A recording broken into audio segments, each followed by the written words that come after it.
Hello, everyone. Welcome to the Teach in Thailand podcast, where we are going to talk everything about teaching in Thailand with Sine Education. My name's Natalie, and we are here at Wat Suthi School with Teacher Colin. lovely Teacher Colin. Please, could you introduce yourself for the audience? Yes, absolutely. Hi, my name's Teacher Colin. I've taught here at Wat Suthi School for about 1 year now. This is my second year. I'm really excited to still be with Sine and teaching here. I love the school. Amazing. And can you tell us a little bit about what made you want to come and be a teacher in Thailand? For sure. Yeah, previous to this, in the US, I had been working in advertising, social media marketing, influencer marketing for about 10 years, 10 plus years, really. I did a little nonprofit after that, but I think, it was very exciting, but I was looking for something else, looking for something next, something that felt more human. And I think, I had a quick nonprofit moment and was trying to do things with social good, and there were workshops, and it wasn't teaching yet, but it was kind of like community workshops, like teaching adjacent, I would say. So I was like, had like a teaching bug. And then life kind of decided for us. My partner's mom got sick. My partner is Thai, Anthony. And so we decided to move here to be with his mom, take care of her. Uh, and, amazing silver lining being here and teaching with Sign as part of that and being close to family. So it's been great, really great. Awesome. And in a nutshell, what's your experience as Teacher Colin been like? Because you hadn't had teaching experience before. Very true. So what was it like coming up abroad and teaching here, teaching non-native English speakers? Yeah, absolutely. I mean, I did study Spanish in college, right? So I do understand learning languages, teaching languages that in that sort of way, right? Being a language student, I kind of understand that. But yeah, I would say, the experience starting with Sign, I loved the training. I thought it was super comprehensive, very new student orientation sort of vibes. And I think if you bring the right attitude, it becomes really plug and play.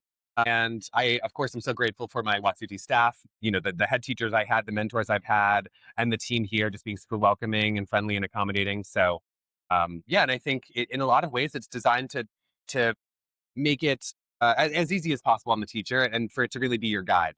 So I fell right into it. I feel very lucky. Awesome. And then you talked a little bit about training. In the space of a year, you've gone from just being a teacher to actually now being one of our trainers who trains new teachers at our training intakes. Sure, Can you tell me a little bit about what that was like, stepping up, using that year of experience to essentially coach other teachers? Yeah, I loved it. I was so honored when Jason asked me. I was only 6 months in, when I got that email, and so I'm still thrilled about it. It's something I hope to do with Sign at forever, as long as I can. And I do really enjoy it. I think it's so important for our community as teachers, right? As expats who move abroad here to have that bond with the teachers. And I think it's also valuable to see, someone who's hasn't been doing it for that long, right? That within that month of time, within 6 months, you can kind of click into it. And, the fact that, right, me, their trainer, right, I understand where you're going through as a new teacher. I understand the pain points and the challenges, but also just the freshness to it. So I think it's a great way for me as a trainer to course correct some early things early on and say, hey, instead of doing it that way, try doing it this way. And I try to bring as much of my own life experience from my own teaching into the training as I possibly can.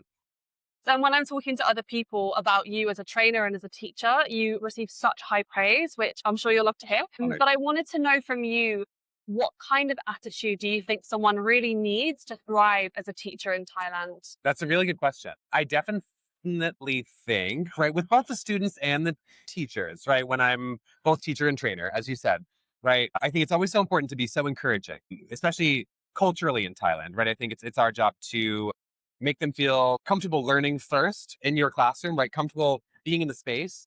And then once they have that comfort learning, that's when it can really begin. Like, I think to jump in without building a relationship is hard. So for me, that's always my step one, whether it's with my trainers at Sign or with my students in the classroom, is building a supportive, encouraging environment where everyone feels comfortable to fail forward and take risks, because language, in my opinion, should be about expressing yourself and expressing your creativity and who you are. And so modeling that and demoing that for the students and the trainers, I think is so important. And let's talk a little bit about where we are right now at Wat Suthi School. I hear the school has a very rich history. Can you tell us a little bit about that? I can. And you can also find out more about that on my blogs on the Sign website. But yeah, I'm a lover of old things. I love history, was a history nerd in New York. In general, I kind of love that sort of thing. But yeah, also my partner's family has lived in Thailand for a long time, right? So they have an equally long history. in the country since it was Siam, since over 100 years ago. So I'll start by saying, right, the school is one of a few schools in Thailand that's very, very old. It's over 100 years old. It'll be our 115th anniversary, I believe, this year. And it was King Vajiralongkorn, King Rama V, that I believe started construction on this school, which is also the same king that gave my partner's family their last name. So it was a funny intersection. So I am acutely in tune with the history because there's a lot of synchronicities, there's a lot of parallels, and I think it's really interesting. But yeah, we're really renowned for our marching band, our music programs, our dance programs.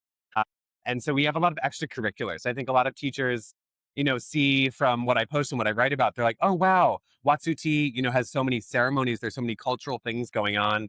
In that way, it is very traditional, right? We have the monks come over from Wat Suthi Wadaram Temple across the street. Often we'll have ceremonies on the 10th floor, whether that's, something like the other day we had a gentleman's pageant. One time there was a chut Thai, like a Thai clothing sort of event. Really never a shortage of ceremonies or special events here at Wat Suthi, which I love. And I think those extracurriculars really give a lot of students, right, a place to shine, right? Maybe language is not everyone's thing, but whatever their thing is, right, you find common ground with them. And that's a way to start building on that knowledge. Awesome. And we'll include some clips of the school and the temple here on the sure. podcast as well. Yeah. And yes, go and read Teacher Colin's blog, it's an amazing way to learn more about what goes on day to day at schools. There are so many ceremonies in different schools. Did you have a Wai Crew the other day? We did have Wai Crew here. I was given one wreath, actually. It's interesting, right? At Wat Suthi, Wai Crew is kind of a Thai teacher holiday. So that all the Thai teachers, because, right, us being a temple school, when they do give the flower wreath to the teachers, there's kind of like a blessing exchange between teacher and student. So, not every Sine teacher, right, is fully equipped to do that necessarily. It's, speaking prayers in Thai, essentially chants in Thai. But yeah, that all happens on the 10th floor. I was given a wreath by a student kind of ad hoc in the hallway, which I love. It was very sweet. And I wanted to talk a little bit about absorbing Thai culture. Obviously, your partner's family helped you to do that. Yes. But I wanted to ask you a little bit about living in Bangkok and how you make the most out of living here. Ooh, that is such a good question. How to make the most out of living here? I mean, I guess I'll say this, right? New York City raised me, and then LA kind of embraced me when COVID happened, right? So I've lived in both of those cities. I often say Bangkok feels like it has so much of both of those for me. I should also preface, I lived in Chinatown in New York for those 5 years. So I have a very specific New York existence, which matches really well, right? Yawalat is only 20 minutes up from where we are now. This street, Charon Krung, feels very similar to me, to downtown Manhattan in a lot of ways. So for me, it feels a little plug and play in that way, where the things I want to do are the right distance away. I know how to get there. But yeah, I do have a love of motorcycles and motorbikes. So that definitely helps in terms of getting around. I love using Grab almost every day. And I think, yeah, Thai culture is very based around food, right?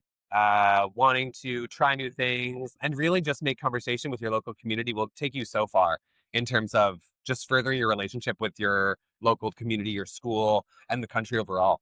I think it really allows you to feel confident in your move here. Amazing. And I'm going to put you on the spot.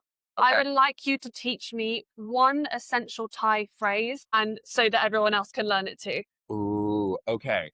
Well, if they haven't learned this one already, I'll teach you Mai Pen Rai, My pen rai. which is like no problem, right? The Thai version of like no pasa nada. It's all good, right? So even if you're a new teacher who doesn't know any Thai, right? And you're very uncomfortable, like the American equivalent of saying like, oh, I'm sorry, and over apologizing for something, and just wanting to have a pleasant exchange. Or if someone asks you something and you don't understand, my pen drive, right? Don't worry about it. It's okay. Don't worry. If they don't understand you, it'll bail you out of a lot of situations. You said food is a huge thing in Thailand. Yeah. What's a food-related Thai phrase that you'd recommend everyone know before they come here? Ooh, food. Well, I would say the biggest thing with Thai food, right, is it tends to be a lot spicier than maybe a lot of us are used to. So you're going to want to know how to say pet or my pet. My pet. Exactly. Right? Pet being spicy, my pet not spicy. My pet. Right? Or pet nid noise. Pet nid noise. Right? A little bit spicy. Perfect. Thank you so much, Teacher Colin. It was a pleasure speaking to you today. Thank you. Make sure to head over to the Sine website to read Teacher Colin's blogs, and we'll see you in the next episode.